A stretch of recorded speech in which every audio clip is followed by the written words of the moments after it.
Good morning, everyone, and welcome to the Companies Registration Office update brought to you this morning in association with the ICSA, or the Chartered Governance Institute, as we're in the process of rebranding too.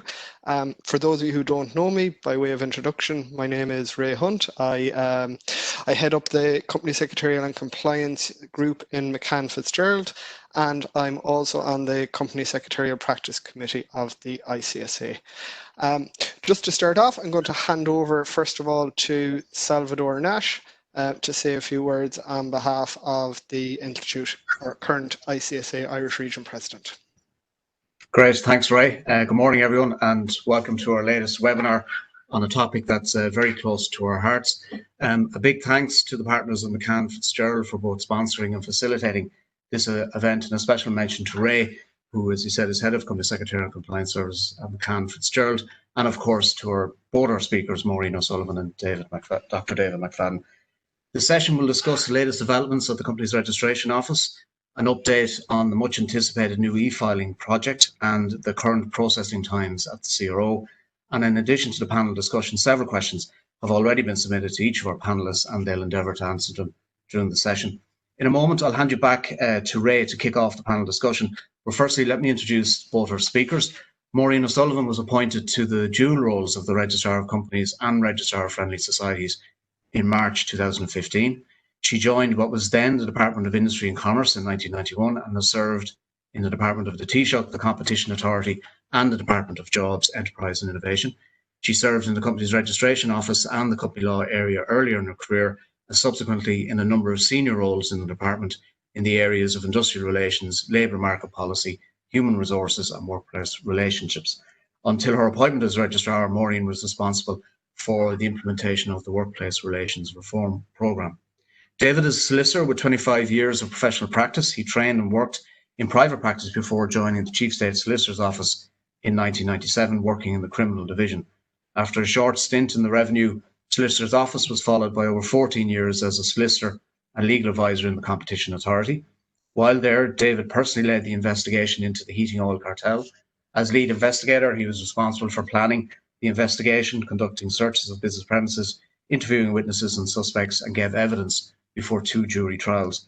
That case resulted in the conviction on indictment of 18 companies and individuals for their part in a price-fixing conspiracy. David has a PhD in law from Trinity College and has published widely on legal subjects, including 2 books on competition law. David joined the Company's Registration Office in early 2015, before the commencement of the 14 Act.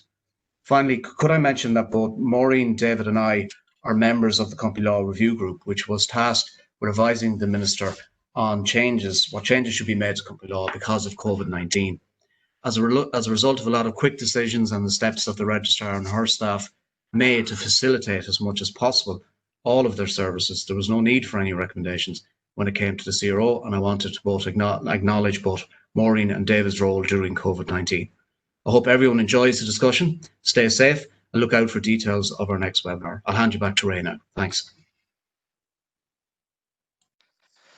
Thank you very much, Sal. As Sal would have mentioned there, just on a couple of housekeeping points around questions and answers, we have had a number of questions submitted already, and there's also a Q&A panel there on your screen. If you want to submit any questions as we go through, we will take questions at the end. What I would say is, if you have specific case query type questions, this probably isn't the best forum for addressing those, but I will also give out an email address at the end of John Byrne, our Irish Region Manager, who will be happy to take those on your behalf and to liaise with the CRO in relation to a response. Maureen and David, if you might permit me to indulge a little bit in the beginning, might start off with a non-technical question. Obviously, the last few months have been exceptionally challenging for us all from a professional perspective, but it's easy to forget the personal side of things, and we all have our own lives going on in the background as well. How are you guys keeping? I'll hand over to you first, Maureen.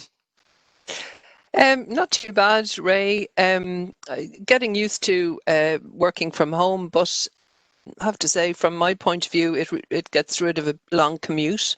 So that's pretty good. But yeah, it's a different way of working, and it is a bit I suppose, a little bit lonelier than the collegiate kind of everyone in the office. But, I know I'm not the only one experiencing that. We all are.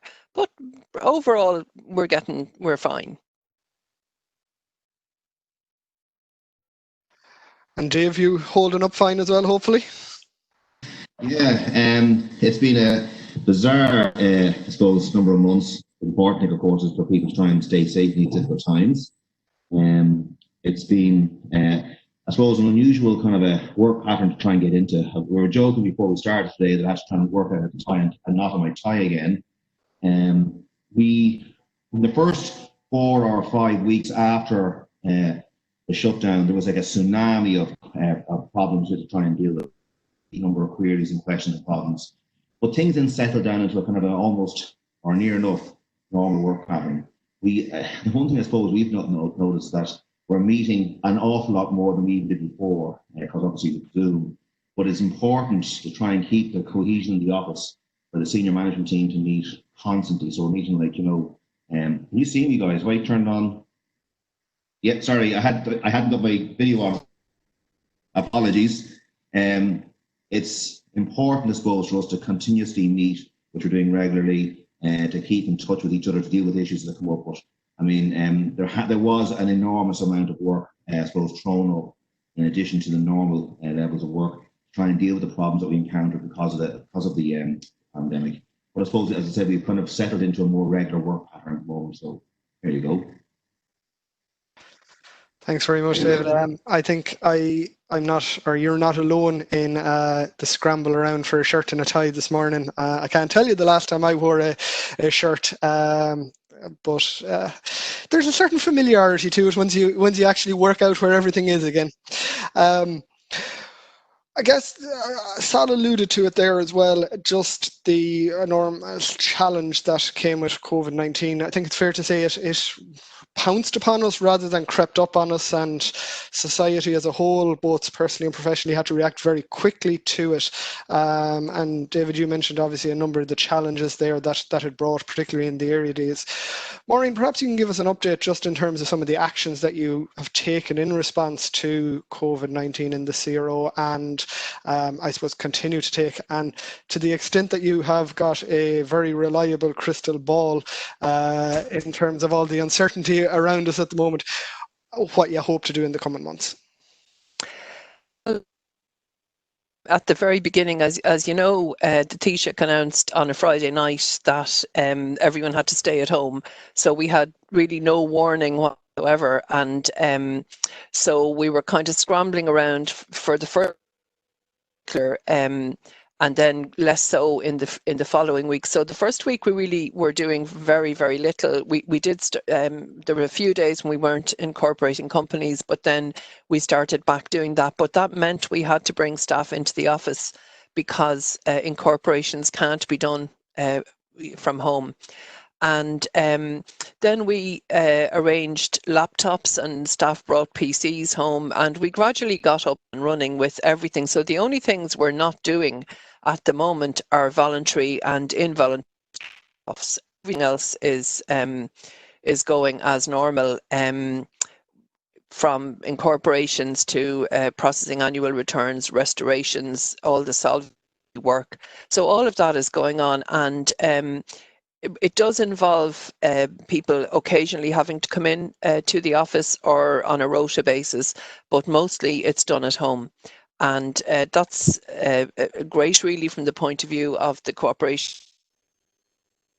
So the public office, as you know, is closed, and I know there's been questions about that. The government has directed that all public offices are closed, so it remains closed. I don't know when that's going to change. I do know that as the new IT system comes in, the need for the public office and the usage of it, I think, is going to reduce. So I think the new system, when it comes in, will, I think, help a lot in the filing, because an awful lot more of it is going to be completely online, and that will remove, post and all that kind of thing from the equation for a lot of filing. So as far as the crystal ball goes, then we just have to see what's going to happen with COVID-19 around the country and what changes there may be and what relaxations or otherwise there will be. So I think we're in a lot better place though to adapt quickly. I think we did adapt quickly, but we'd adapt a lot more quickly. I think we've a lot of stuff in place now. Thanks very much, Maureen. Certainly a very uncertain time, both currently and ahead, as I suppose announcements yesterday evening by the Taoiseach emphasised once again. David, I guess in terms of the quick move in relation to implementing the steps that you took, I'm sure that brought with it a lot of legal challenges. I know with the best will in the world, you're obviously constrained by the Companies Act in terms of what you can do, more so than what you'd like to do. Perhaps you might give us just an update in relation to that, and I suppose how you face those and adapted to it. No problem. Actually, I was going to chime in there with what Maureen was saying, that although the office physically had to shut down suddenly because of the pandemic, and staff, including myself and Maureen, were basically ordered you had to leave, get home, close down, whatever else. And although it looked to the outside world that we simply stopped doing stuff, of course, companies were all in real trouble trying to get their heads around how they could continue to do their end of the bargain by complying with their requirements under the Companies Act. And of course, that meant that there was, as I said, a lot of questions. So even though the office physically shut down, the work did continue, and certainly the legal queries seemed to no end to them. It was just, as I said, a tsunami of them. We had, I suppose, I know this is a question that's been raised constantly. I know people, this chat today, this group today, have raised issues regarding the SAP procedure. We adopted a process for the duration of the pandemic in relation to accepting SAP declarations, for example. But even that was problematic to the extent that accepting copies, scanned copies by email, meant having special email Dropbox, it being manned, and then procedures in relation to how they were taken onto the system, etc.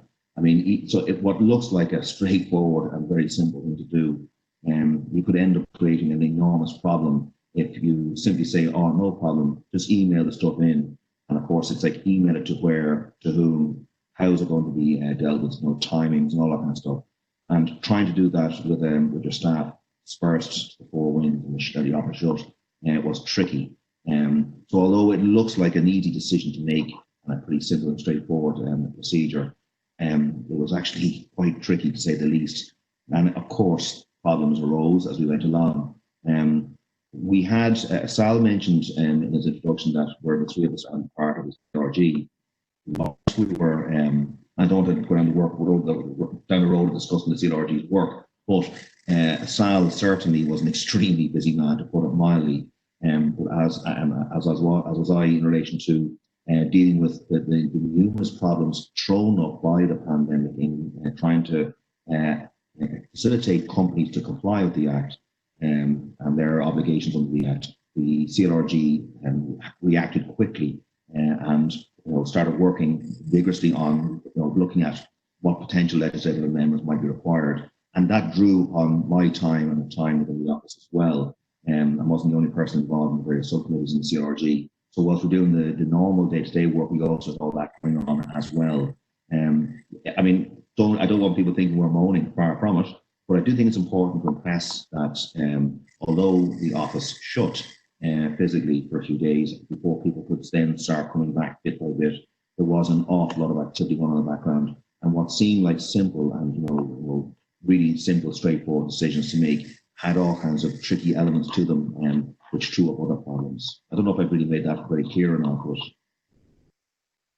Well, thanks, David. I think what you set out there probably echoes the experiences of many of us in the recent months, that the day job continued but came with a lot more additional questions and queries and responsibilities.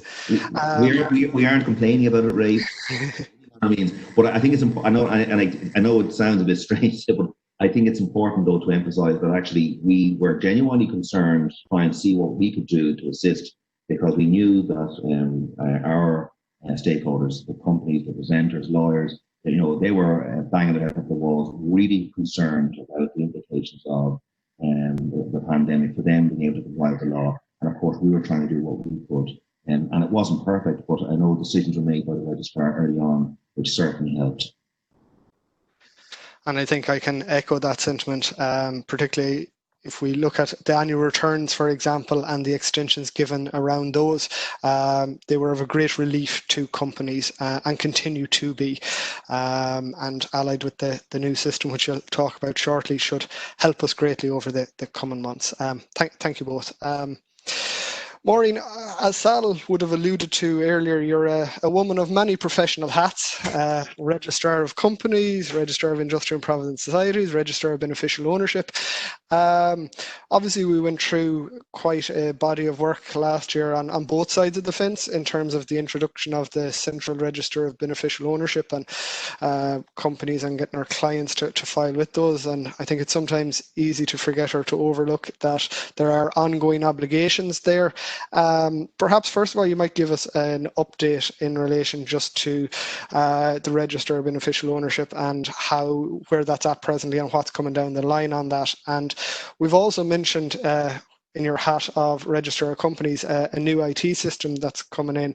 It's fair to say that it's not exactly a facelift, rather more a substantial redevelopment of your IT system, and it'll bring a lot of additional functionality and benefit to us in the coming months. So perhaps you could take us through what's happening on that as well. And I am cheating a little bit in these questions, as I know you've a few slides prepared that you're going to share with us on those.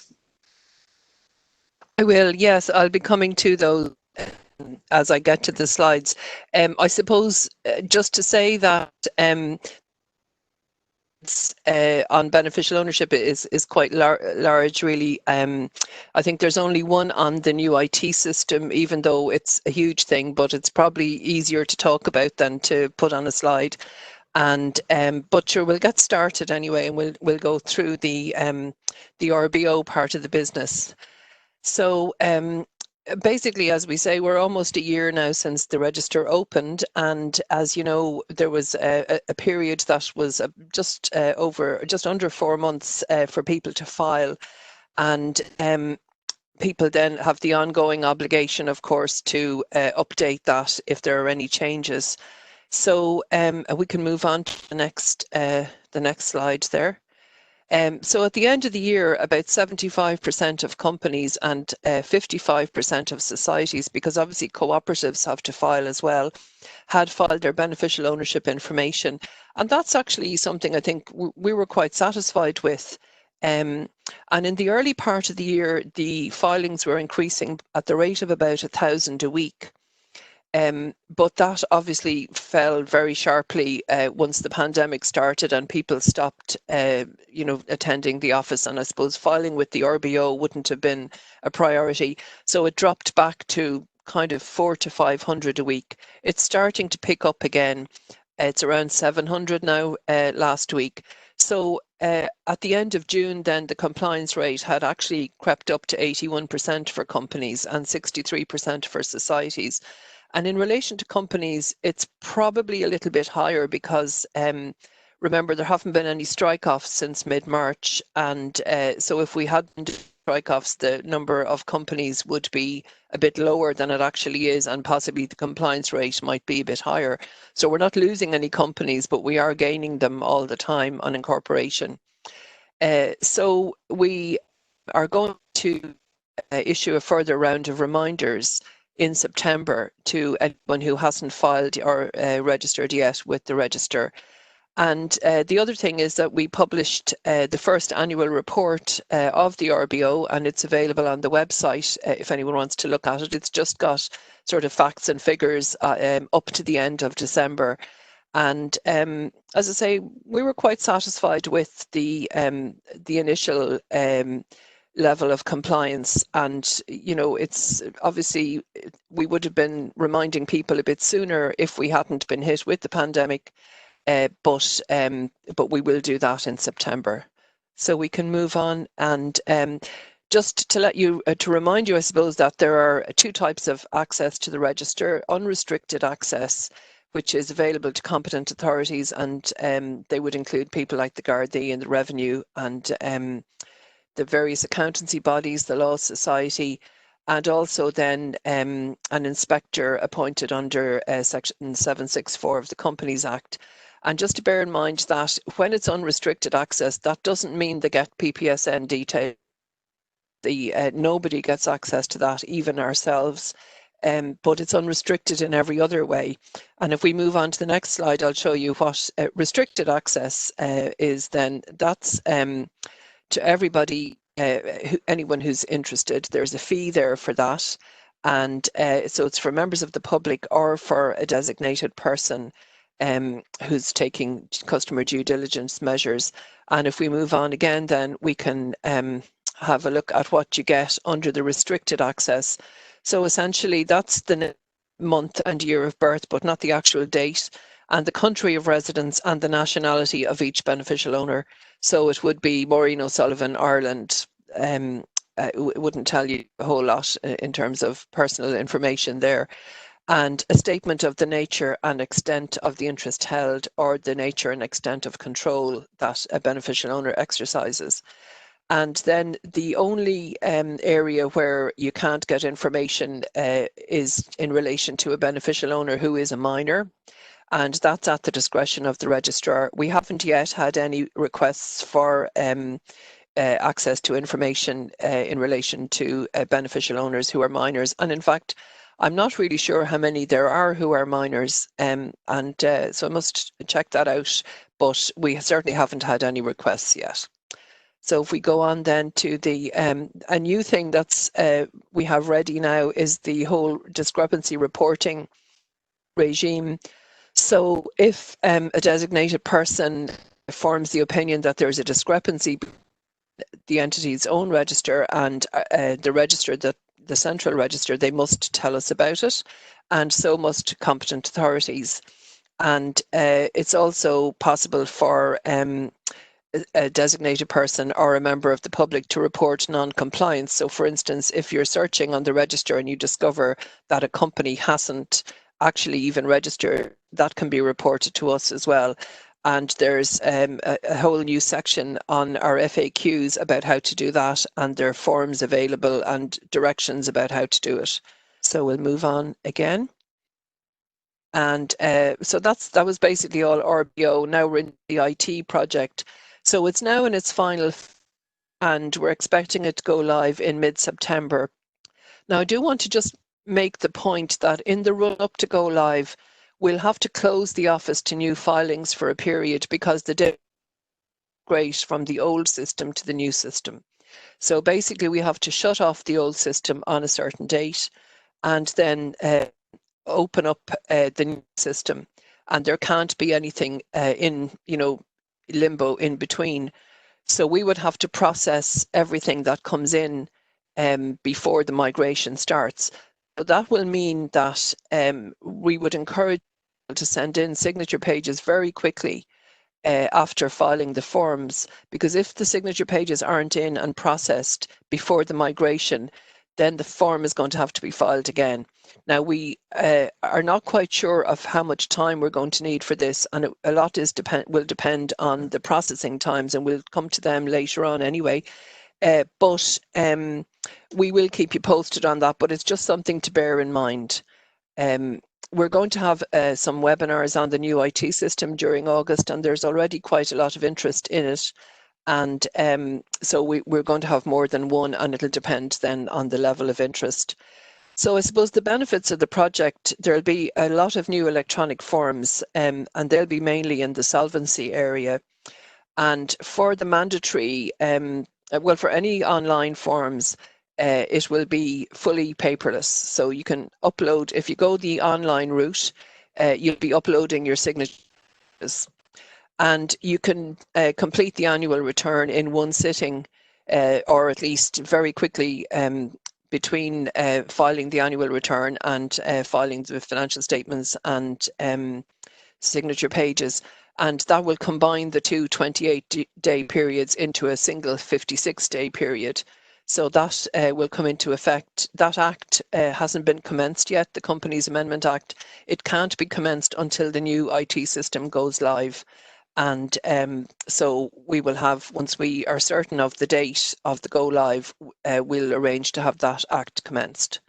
So move on another bit then to COVID-19. We've already talked about this really. We extended the time for filing annual returns initially to the 30th of June and afterwards to the 31st of October. We suspended involuntary strike-offs and prosecutions for non-filing of annual returns. We suspended voluntary strike-offs, and everything else continues as normal across the office.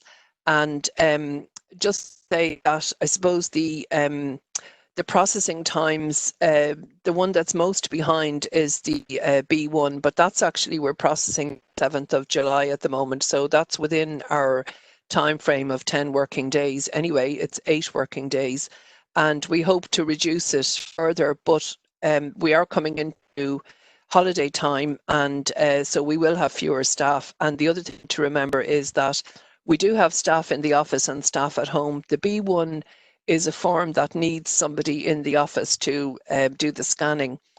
Even though it can be processed at home, a certain amount of it has to be done in the office, and we can only have reduced numbers in the office. So we're trying to manage that as we go. But basically, that's where we're at, and we are managing to bring that down.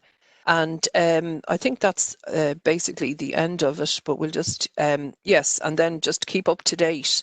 So we have the e-zine and we have Twitter and LinkedIn. Obviously, anything that's happening will be kind of putting out notices on those channels. And of course, we have our website. And as well as that, the RFS annual report and the CRO annual report they've also been published, and they're both available on the website as well for anyone's information. It's a bit of a whistle-stop tour, but thank you very much, and we'll be able to deal with the questions that people have sent in and any others as well. Thanks.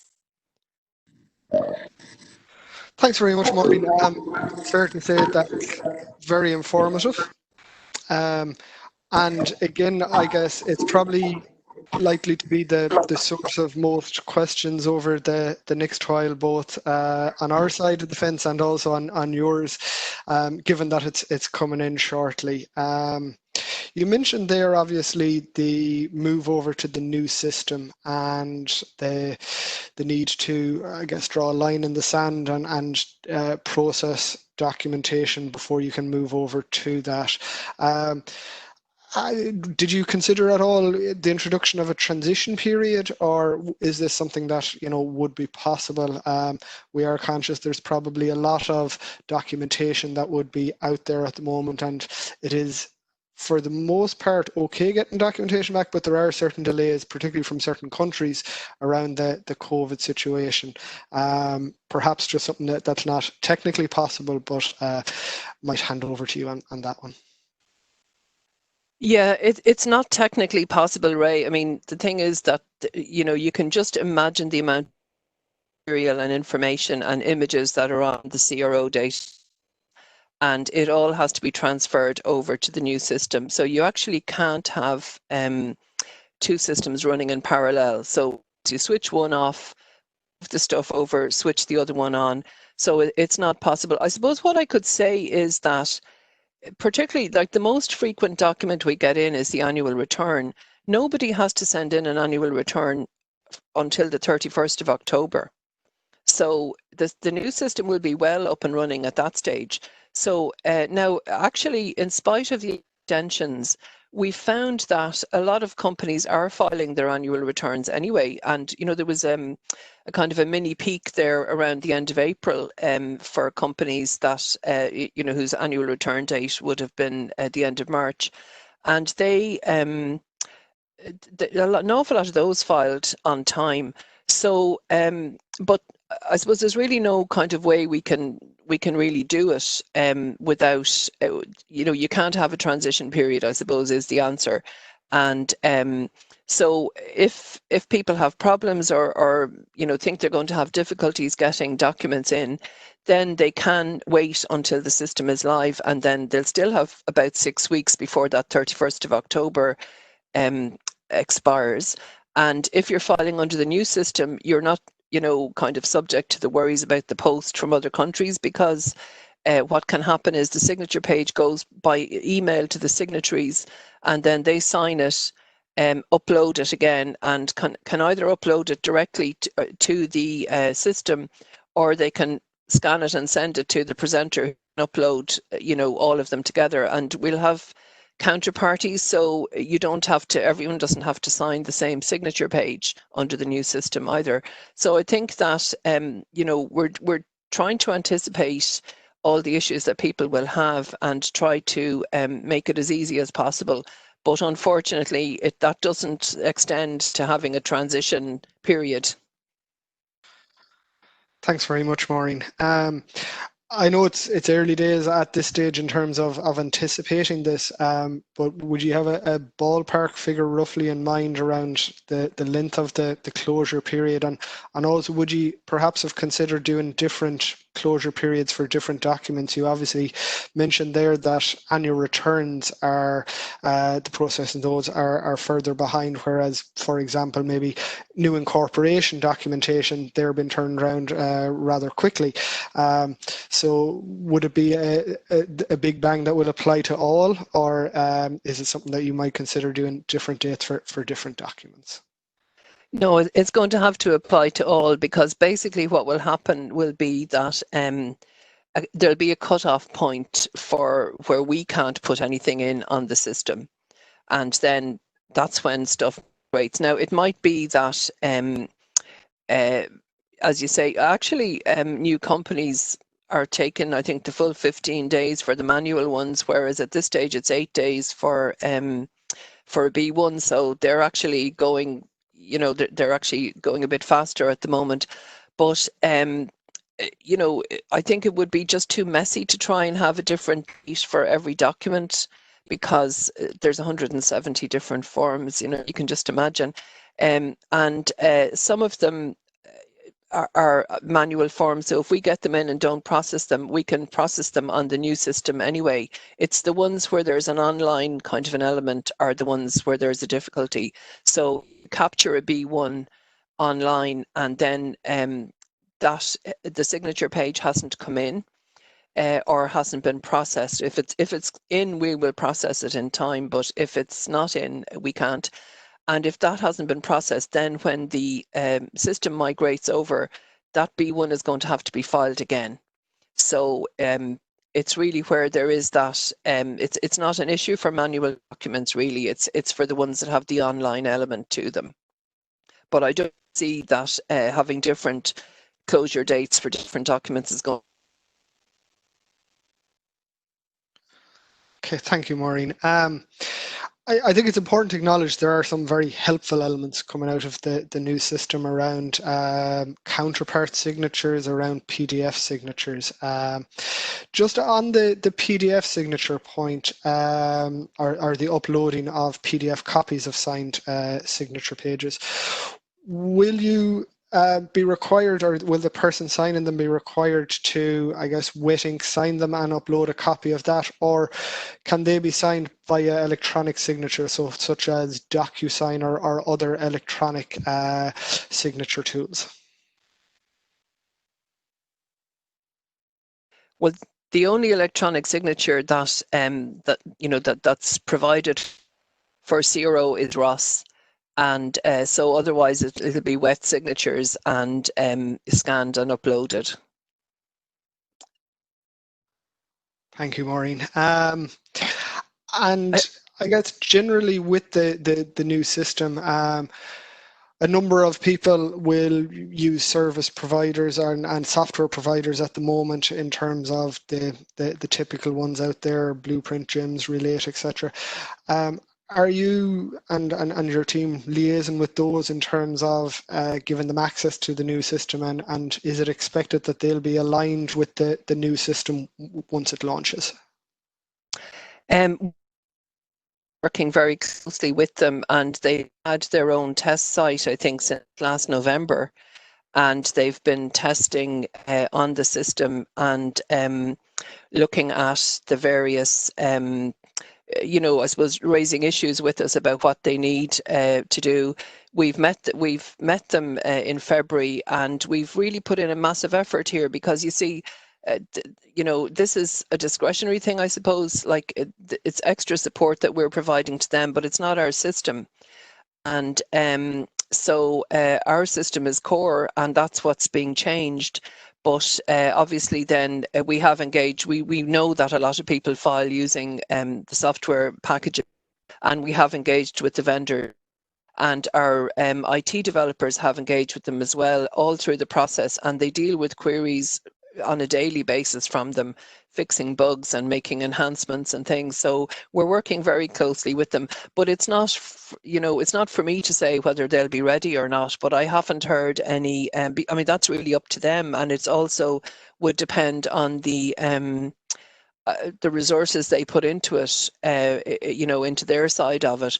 But certainly we have worked extensively with them now in the last, as I say, they've had their test site, they've been testing since January, and that is, I think, plenty, seems to be plenty of time, and I haven't heard any complaints about them not having, or them having any worries or concerns. Thank you, Maureen. That's very clear.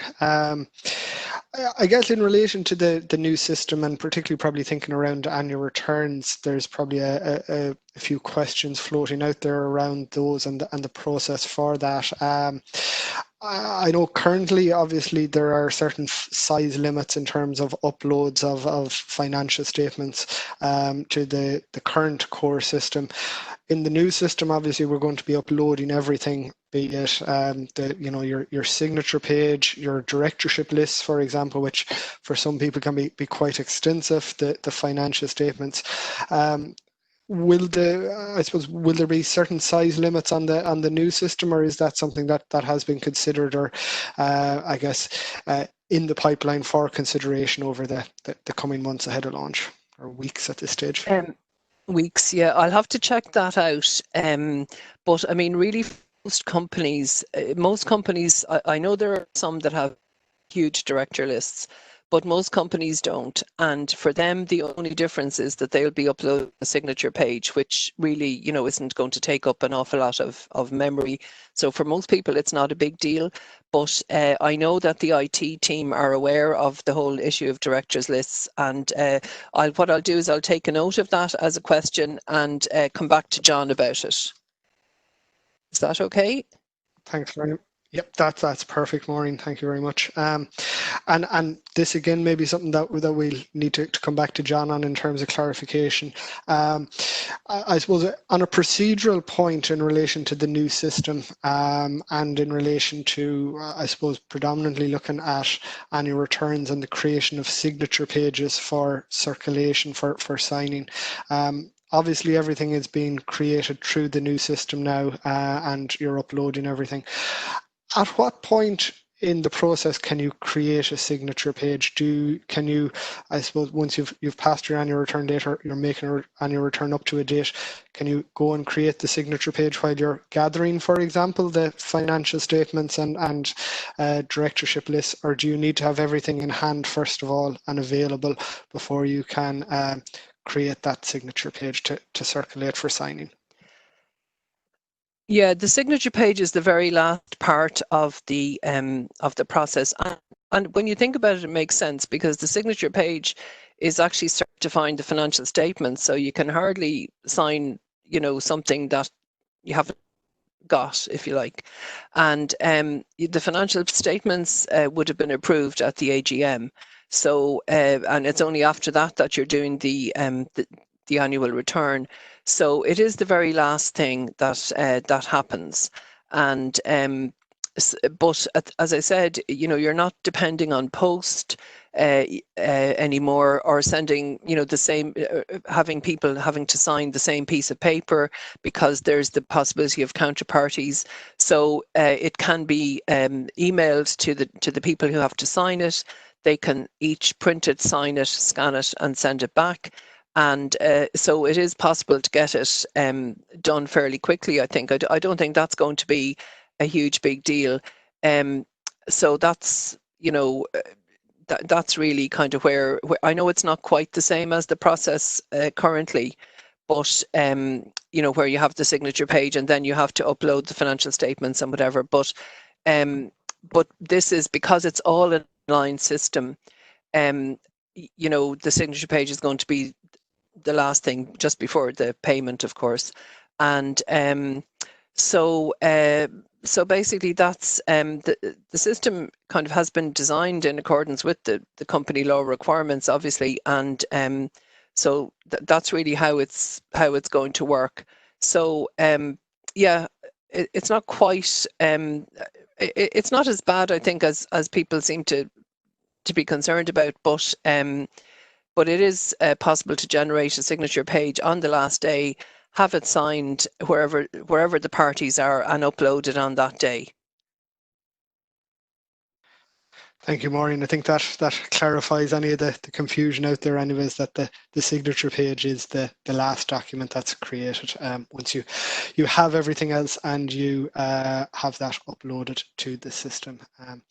And again, with the uploading of documentation to the system, the understanding is that all documentation that would accompany an annual return, whatever that may be it directorship list, Section 357 documentation, certifications, etc., that accounts, all of that is uploaded electronically. There'll be no wet ink signatures going into the CRO going forward in relation to annual returns. In relation to annual returns, no, definitely not. Yep. Perfect. The new system is obviously bringing on board a number of other forms as well. And again, looking at your separate hat as a registrar of beneficial ownership, is there going to be any linkage between those two systems, or do they have to be kept, continue to be kept absolutely separate? Well, they're two separate legal offices, so they are going to be kept absolutely separate. They are using the same platform, as in the same product, but they're not linked. So you can't say go into RBO and look up everything about a company, and you can't go into CRO and look up the beneficial ownership details of a company. So they are still going to be separate. Yeah. Thank you, Maureen. And with the transition to the new system, and obviously stopping at a period in time, there are certain electronic filings that are done currently, particularly around security, C1 filings, etc., that are time sensitive. Will there be extensions given around those? Obviously, having to stop at a certain point in time, maybe not being able to get the filings in beforehand in terms of processing, or again, appreciate this is something you may not have a final answer on yet, but something that will be given consideration in due course. Well, I can only go on the experience of 2015, and at that stage we had a lot of discussions with stakeholders around the C1s and the fact that there were going to be mandatory electronic filing. So I think a lot of the stakeholders at that stage got the C1s in, the paper-based ones in before the cut-off date.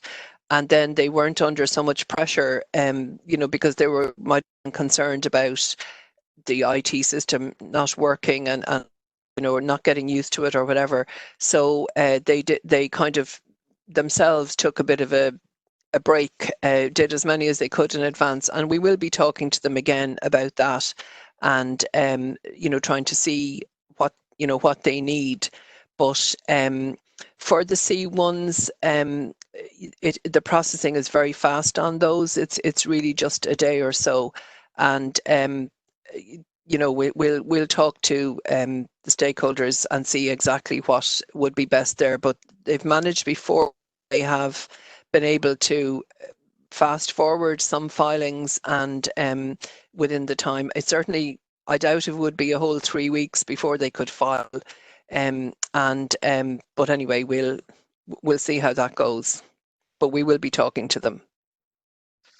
Thanks very much, Maureen. I think I'll give you a break for a moment or two and bring Dave back into the firing line, so to speak. Obviously, the new system brings on board a lot of PDF uploading of signatures for certain documentation, but this won't apply to all. And I'm sure this is a question that has shot across your bows a number of times in recent months around electronic signatures and the acceptance of copy signatures on documentation that is filed with your offices. And again, obviously in the SAP area, you've made certain exceptions to receive those. But it is something that tends to come up a lot in terms of the possibility of filing electronic or copies of signatures on hard copy forms. Perhaps you could give us an update just in relation to the difficulties you run into there in terms of accepting those. I'm about one remove from the quill pen, Ray. So when it comes to the technical stuff, I was more than happy for Maureen to do all the answering. And I'm not joking on that.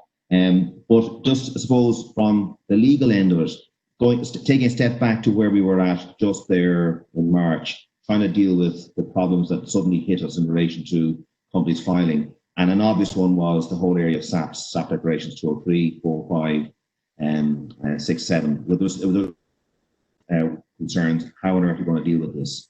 And we had to just, I suppose, deconstruct the situation and looking at the Act. I don't want necessarily get into what the advice was flying around within the office, but under a number of, I suppose, headings, the advice was we can and we really should be accepting the scan by email scanned copies of the original signature signed SAP declarations.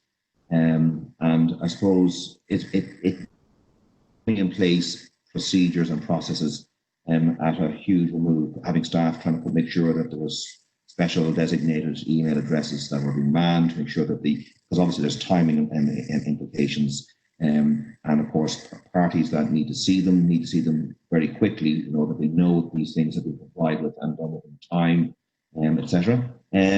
But we had to put all those kind of processes in place forward, and I don't want to necessarily speak to the registrar in advance as to what we're going to be doing going forward, but that system has largely worked, and obviously it's something that we will do very close to. Companies will obviously have to bear the responsibility of maintaining and keeping, right now, as we're during the current crisis, keeping the original of those documents, which in the past were sent to us. We're treating what was sent to us as, to all intents and purposes, as the original documents.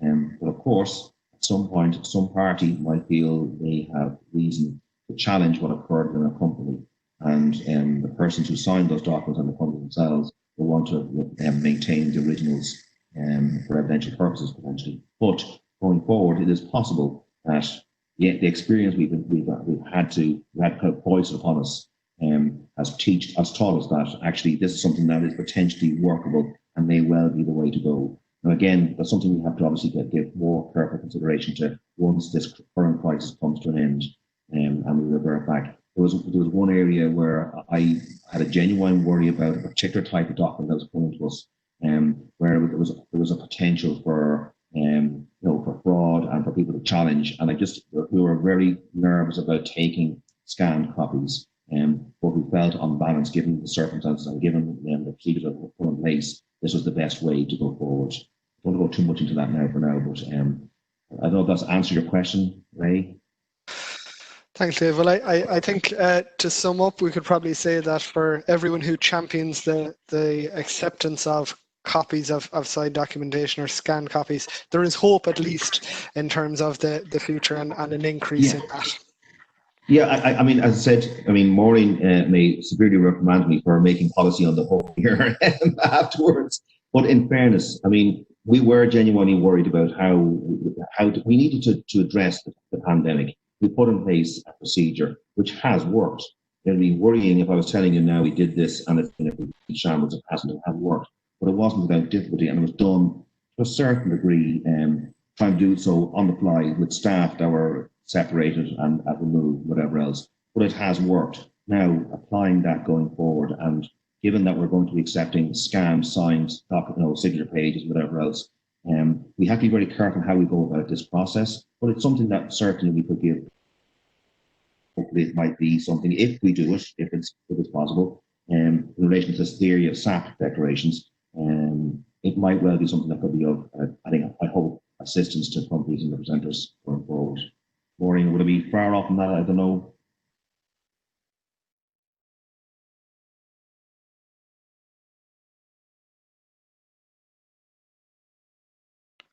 Sorry. No, I agree with that, Dave. Yeah, memory of where we were and what was behind certain decisions that we had to make. Thanks very much, both. Conscious, obviously, time is moving on a little bit. Probably a last question or a summation, really, in relation to the new system.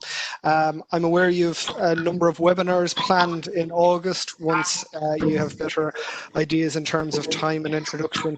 Perhaps you could just fill us in a little bit more about that and the purpose and if there's going to be any access to the new system for training purposes, etc., and publication of timelines around the launch of the system. Well, we're going to have some webinars be organised by our IT team in the office, and it will be designed to familiarise people with the system. And other than that, I'm not directly on it, so I don't know exactly what, I don't want to promise that won't be there. But I mean, recalling the information sessions we had before the RFS system went live at the end of 2018, which I did attend, we were taking people through the filings, through the system, through the new, it'll be through the new core, and taking them through that and showing them. I mean, essentially, it'll look a lot different for yourselves, but there are a lot of features that are really useful on it. And I suppose if you're to look at a system, even just to go on it and have a look, I think it'll be very similar to that. So they will be publicised probably by Twitter and LinkedIn, so keep an eye on those for information about them. And I think we'll probably have, certainly going to have more than one or two. It will depend on the level of interest, obviously. And but I'd imagine there will be plenty of interest in it. In relation to publicising the new system, we've already started putting out kind of little videos on LinkedIn or whatever, just kind of saying we're getting a new system and it's coming and whatever. But obviously, it's a very delicate balancing act with to be sure of the date and to pick the date. So we don't want to announce the date until we're very sure it's going to happen, because a certain number of statutory instruments have to be made with effect from that date. So if we picked a date and said it now, and then for some reason we couldn't go live, but we would be in a situation, for instance, where you'd have the 56 days would be allowed, but it couldn't happen because it wouldn't be technically feasible. So we have to be very sure of that go live date before those statutory instruments are signed, and then we can start to actually tell people what the actual date is. But I suppose at this stage we're looking at mid-September, and that is about 6 weeks before the extension for the annual returns expires, and it's before the peak filing. So we think it'll give people plenty of time to get used to the system. Just to bear in mind as well that the back office is going to change an awful lot, so it's going to be a lot different for our staff as well. In 2015, when the new system went live, I think a lot of, or at least Companies Act came in, there were a lot of changes for everyone as well, but this is much more fundamental. And but we've been doing a lot of testing in the office and familiarizing staff with it and trying to identify issues that, there's always bugs and things when you're bringing in a new IT system. So we're doing an awful lot of work on that. And that's something that we've been able to continue doing throughout the lockdown, and particularly in the early days when we were trying to get up and running with some of the tasks of the office, and we were trying to arrange laptops and stuff for staff. They were still able to test because you could test from your own devices at home, and so a lot of testing got done then at that stage. Thanks very much, Maureen. And I certainly think, given the time of year we're entering into, that there will be quite an uptake in terms of those webinars and learning how to do things and make our lives a bit easier in the coming months. I suppose moving away just a little bit from the IT system as such, and probably some of the more business as usual stuff that would have been happening in the office beforehand and is currently paused, particularly looking at voluntary strike-offs, involuntary strike-offs. Do you have a timeline in mind in terms of when you might, recommence the dissolution of companies that are voluntary strike-off listed, and likewise, I guess, recommence enforcement proceedings against companies that are well out of date with their filings, so to speak? Well, I wouldn't imagine we'll be recommencing any enforcement until after the 31st of October, and then there'll be obviously the whole process to go through, and obviously they would be for companies that are well out of time now, the ones who are late in March, who were already late at that stage. In terms of voluntary strike-off, it's something that we keep an eye on all the time, but it was, the stakeholders felt that it was important that voluntary strike-off be paused as well, because people mightn't have been aware that it was happening or whatever, and it was to allow sort of interested parties to be aware of a proposed voluntary strike-off, and maybe if they needed to object or anything. So we're keeping an eye on that one. I mean, anything that has come in is processed. We just haven't pressed the button. So when we do start to do them, it won't take long to get through what's there, because all of the work that we need to do internally has been done in relation to those forms that have come in. So we're not just having a pile of them in a corner and we haven't looked at them. We've gone to a certain stage with all of them, and but that's something we keep under review all of the time, and that may start even a bit earlier. We really have to take a time and just think through that, what's the best thing to do there. But for the moment, it's paused. Just if I may come in on just on that, sorry, in relation to the enforcement activities of the office, as many of your participants here will know, since Maureen became registrar, and certainly since the new act came in, we have begun to really, I suppose, uptick our enforcement activities by way of the courts as well. So we had actually gotten into a regular pattern of criminal proceedings, for example, as well as all the other Section 243 cases that we're dealing with. We have been liaising with the courts. They have been suspended. We're not bringing prosecutions now, and obviously not for a short time to come. But we have been liaising with the courts, and part of that activity will also be determined by how the courts can handle, I suppose, companies' lists. But they have been in constant contact with us over the last while, because there are cases in the system that have been kicked out to new dates in the future. So it's not just a case that we're ready, we'll start prosecuting now, but obviously we'll have to do so with the court service, who we have been in constant contact with, and we'll have to be aware of that. Thanks very much, both. A different topic, and one that will obviously vary from case to case, but it's probably centres around just the processing, consideration and return of documentation by your offices, and something that anecdotally we're possibly hearing that there has been more documentation returned for various reasons over the last few months.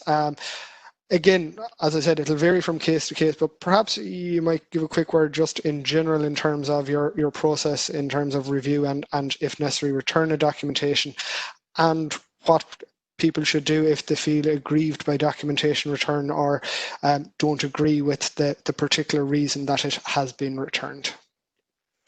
I might leave that to Dave, actually, because he's probably more familiar with the reasoning than I am on some of things. Although I have to say, I'm not so sure that there's been a huge uptick in returns. It certainly isn't a policy, but anyway, Dave, I'll leave Dave to take that. That's the classic hospital pass. Thanks, Maureen. No, I joke. But actually, Maureen's right. We don't have a policy of simply returning things for the sake of it. Far from it. When a document is returned, you know, a lot of process is followed, and you know the reasons are usually set out. I would have thought in a pretty clear manner in the return note. You get a letter or an email. Setting out an explanation as to why a document is returned. We don't always get it right. I mean, yes, sometimes it is the case that on a rare occasion documents are returned and it turns out in fact the filing had been correct and something had just been misinterpreted or whatever, and that can happen. You know, these things are elevated to either the assistant registrar of the section, or frequently I find to myself. And so I am dealing with these from time to time, not an awful lot, but from time to time. So, you know, there isn't a policy of just sending stuff back for the sake of, far from it. If there are problems, things are carefully and closely examined. The staff member nearly always, unless it's a very, very obvious, clear screw up, something that's really just wrong, full stop, they may well elevate it to the person, their own immediate manager, and whatever else. Before something's returned, sometimes they're raised to me directly, where a document has been returned, and problems, you know, that the person who has made the filing simply doesn't agree with the reasons that have been given by us, or they point out that maybe we're wrong, and that's put back to the person who has sent it, and is raised, as I said, to the assistant registrar, or more frequently actually now me. I'm finding, unfortunately, that people from the outside are just going directly to me sometimes. It does happen that we, you know, when upon further review, we go, actually, you know what, you're right, we can accept this document, and the query, whatever, might not have been correct. So we know there are processes and procedures in place. We don't send stuff back just for the sake of it. Far from it. It's in everyone's interest to make sure filings are done correctly first time and that are accepted. We want to avoid all the additional hassle of people having to review documents, read, argue, whatever else. No one needs that. Presenters and companies don't need it, and I can assure you we don't like it either.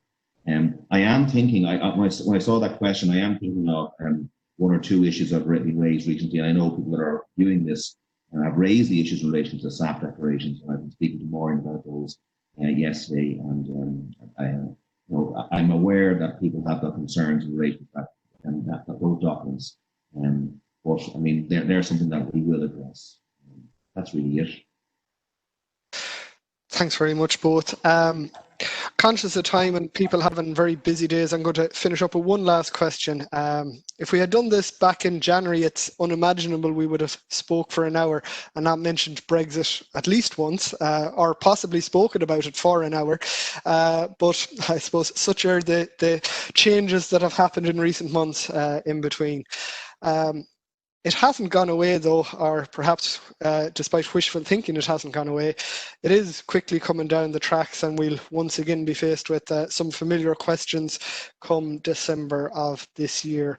Perhaps you could just give a quick update in terms of the preparation your office is taking in relation to this, and I guess in particular circumstances for companies that currently have a UK resident director meeting their EEA resident director requirements.